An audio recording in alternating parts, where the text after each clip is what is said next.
She was once one of Hollywood's brightest young stars, a child prodigy who stunned the world by winning an Academy Award at just 11 years old.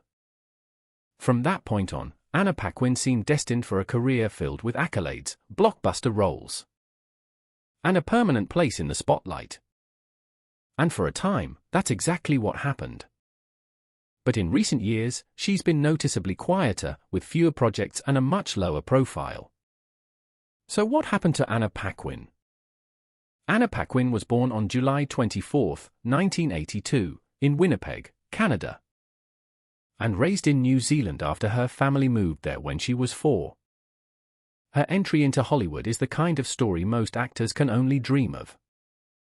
She didn't come from a family of actors, nor did she grow up dreaming of stardom. In fact, acting wasn't even on her radar.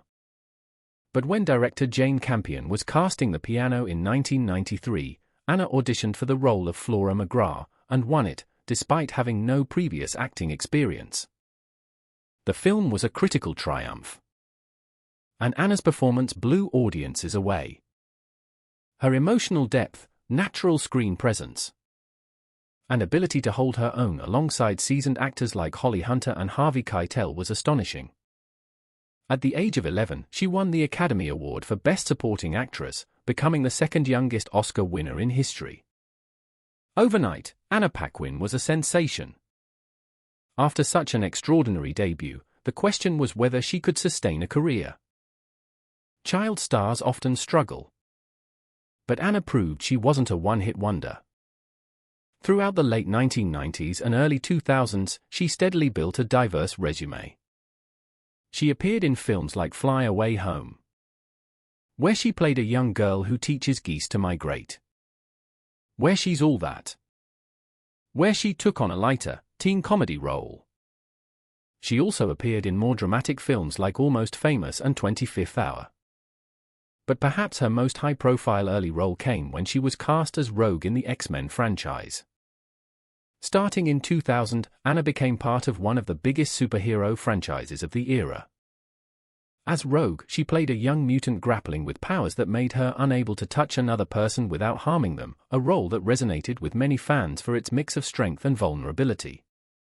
The X-Men films made her a household name and cemented her as a major player in Hollywood. Yet Anna wasn't just interested in blockbuster fame. She consistently sought roles that challenged her and allowed her to explore complex characters. That's why in 2008, she made the leap to television with HBO's True Blood. As telepathic waitress Sookie Stackhouse, Anna took center stage in one of the most talked-about shows of the late 2000s and early 2010s. The series was sexy, violent, funny, and deeply addictive, and Anna thrived in the role. True Blood was more than just a hit show, it was a cultural phenomenon. It ran for 7 seasons. And Anna, alongside co-star Stephen Moyer, became one of TV's most recognizable faces. She even won a Golden Globe for her performance in 2009. Off-screen, she and Moyer fell in love, marrying in 2010 and later welcoming twins.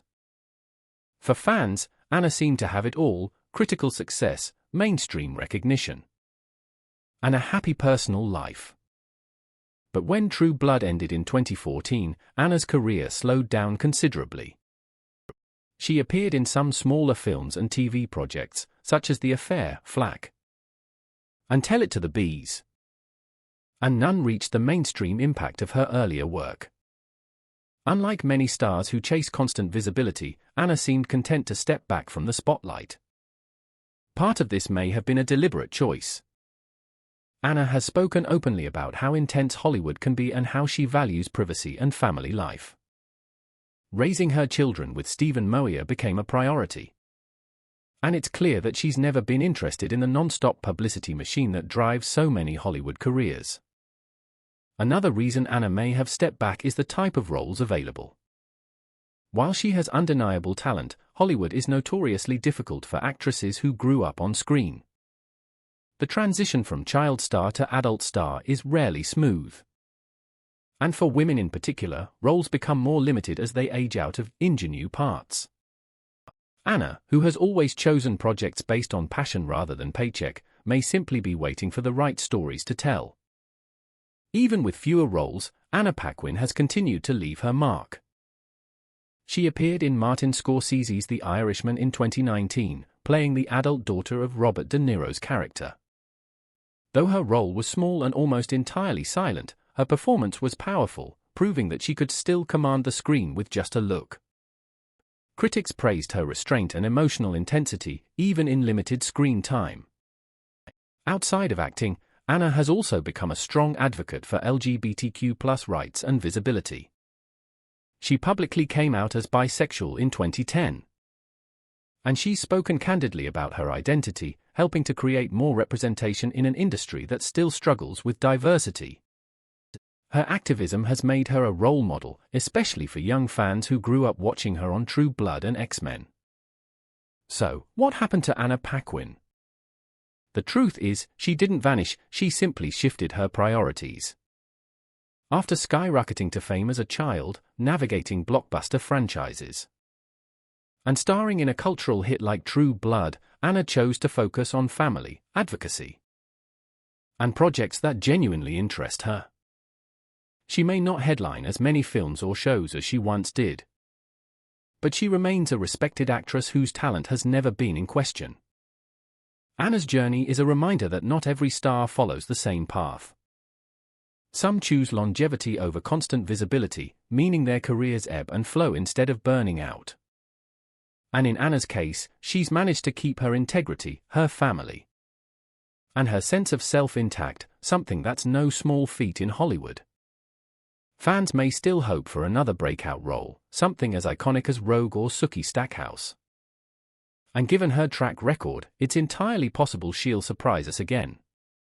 Because Anna Paquin has always had a way of showing up when you least expect it, and leaving a lasting impact every time she does.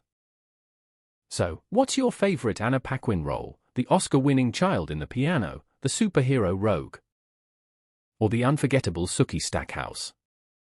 Share your thoughts in the comments. And don't forget to like and subscribe for more deep dives into the stars who made a mark and then chose their own path.